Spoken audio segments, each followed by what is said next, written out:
စိမ်းအောင်လိုင်းမိတ်ဆွေများမင်္ဂလာပါခင်ဗျာဒီနေ့မှာတော့ကျွန်တော်ကဒီအစိမ်းအောင်လိုင်း software ထဲမှာပေါ့နော်ကိုသိချင်တဲ့အကြောင်းအရာတွေကိုဘယ်လိုမျိုးလွယ်လွယ်ကူကူရှာဖွေလို့ရမလဲဆိုတာကို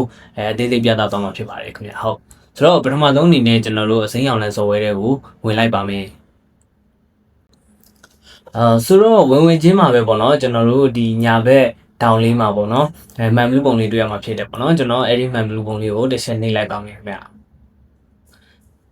ပြီးရင်ကျွန်တော်တစ်ချက်ပေါ့နော်စပားဆိုတာလေးကိုအစမ်းနှိပ်ပြီးတော့ရှာကြည့်မယ်ပေါ့နော်ဒီမှာစပားဆိုတာလေးပေါ်လာပြီအဲ့ဒါလေးကိုကျွန်တော်တစ်ချက်နှိပ်လိုက်မယ်အဲ့မှာဆိုရင်ကျွန်တော်တို့စပားနဲ့ပတ်သက်တဲ့အကြောင်းအရာတွေကိုအများကြီးမြင်တွေ့ရမှာဖြစ်တယ်ပေါ့နော်အဲ့မှာကျွန်တော်တို့အကြောင်းအဲ့ဒီစပားနဲ့ပတ်သက်ပြီးတော့မှပေါ့နော်ကျွန်တော်တို့ category ၄မျိုးပြန်ခွဲထားတယ်ပေါ့နော်ပထမတစ်ခုကစောင်းပါပြီးရင်အမေးဖြေပြီးရင်အကြောင်းအရာပြီးရင်စာအုပ်ပေါ့နော်ဆိုတော့စောင်းပါမှာဆိုလို့ရှိရင်ကျွန်တော်တို့စပားနဲ့ပတ်သက်ပြီးတော့ပေါ့နော်ဆရာကြီးပေါ့နော်ရေးသားထားတယ်ကျွန်တော်တို့ဒီစောင်းပါတွေကိုကျွန်တော်တို့မြင်တွေ့ရမှာဖြစ်တယ်ပေါ့နော်ဒီမှာဆိုလို့ရှိရင်စပားနဲ့ပတ်သက်ပြီးတော့စိုက်ပျိုးရေးနည်းပညာရှိရပေါ့နော်စပားပြီးတည်တတ်ပဲပုံစံတစ်ဖြစ်ပေါ့နော်ပြီးရင်ကျွန်တော်စပားနဲ့ပတ်သက်တဲ့အထွေထွေဘူးတုတာတို့ထပ်သဖြင့်အဲ့လိုမျိုးစောင်းပါးလေးကျွန်တော်တို့တင်ပေးထားရှိရပေါ့နော်အမေးဖြေကိုကျွန်တော်တို့တစ်ချက်သွားလိုက်မယ်ဆိုလို့ရှိရင်အမေးဖြေမှာကျတော့ကျွန်တော်တို့စပားနဲ့ပတ်သက်ပြီးတော့ပေါ့နော်အရင်တောင်းသူတွေကျွန်တော်တို့မေးမြန်းထားတဲ့ပြဿနာလေးတွေကိုကျွန်တော်တို့တွေ့ရမှာဖြစ်တယ်ပေါ့နော်ဒီမှာဆိုလို့ရှိရင်ရက်90စပားကိုပလဲတီစုပါpotash ဘယ်စင်းနေကျွေးရလဲပေါ့မေးတိုင်းမျိုးလေးရှိရပေါ့နော်အဖြေကိုသိချင်းကျွန်တော်တို့ဒီ comment လေးကိုတစ်ချက်နှိပ်ကြည့်လိုက်မယ်ဒီမှာတော့ line လေးလဲနေပေါ့နော်ဒီမှာဆိုလို့ရှိရင်ဆရာတယောက်ကဖြေပေးထားတယ်ပေါ့နော်ကျွန်တော်တို့မျောစာနှုံထားတယ်ဒါကြောင့်ကျွန်တော်မေးပြီပေါ့နောက်တစ်ခုကကျတော့အကြောင်းအရာပေါ့အကြောင်းအရာကျတော့ကျွန်တော်တို့စပားနဲ့ပတ်သက်ပြီးတော့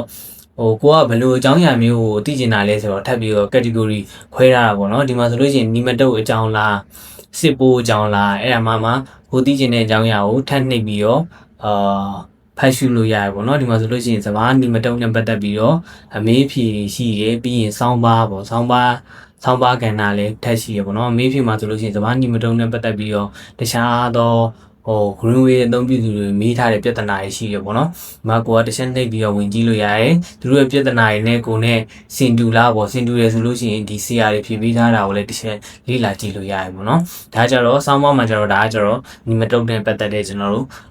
ဒီနည်းပညာစောင်းပါပေါ့နော်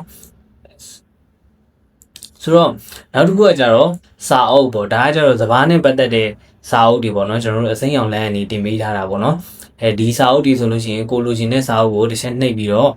ကျွန်တော်တို့စာအုပ်ရယူမည်ဆိုတာလေးကိုနှိပ်ပြီး download ဆွဲပြီးတော့ဒီစာအုပ်လေးတွေကိုကျွန်တော်တို့ဖတ်လို့ရတယ်ပေါ့နော်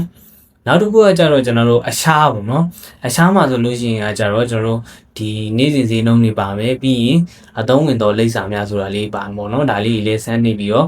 တစ်ချက်ကြည့်လို့ရမယ်ပေါ့နော်ဆိုတော့ကျွန်တော်တို့ဒီကိုသိချင်တဲ့အကြောင်းအရာကိုရှာဖွေလို့ရတဲ့အပိုင်းကတော့ဒီလောက်ပါပဲเนาะပေါ့နော်ဆိုတော့နောက်ထပ်တော့ပေါ့နော်အစိမ်းရောင်လမ်းရဲ့ဒီအသုံးဝင်မဲ့ဒီ feature လေးကိုလည်းထပ်မှတ်ပြီးတော့မိတ်ဆက်ပေးတော့မှာမို့လို့စောင့်ကြည့်ပေးကြပါဦးခင်ဗျာအားလုံးကိုကျေးဇူးတင်ပါတယ်